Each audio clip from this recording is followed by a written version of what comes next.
Marcella Aprilia meminta maaf atas ulah temannya yang menyebut pesepak bola tim nasional Pratama Arhan miskin. Dia juga mengaku salah karena merespon hinaan terhadap suami Aziza Salsa itu dengan tertawa. Marcella Aprilia meminta maaf lewat Instagram story-nya pada Senin malam, 2 Oktober. Dia juga mengunggah foto temannya yang telah menyebut Pratama Arhan miskin.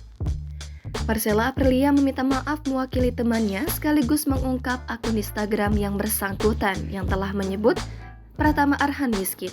Dia mengakui kesalahannya tak langsung menegur temannya saat keluar kata-kata Arhan miskin, melainkan tertawa terbahak-bahak. Meski begitu, dia masih membela temannya. Seperti diberitakan sebelumnya, permasalahan ini berawal saat Marcella Aprilia melakukan live TikTok bersama teman-temannya. Namun, netizen memenuhi kolom komentar dengan tulisan Arhan dan Ziza, nama sapaan Aziza Salsa.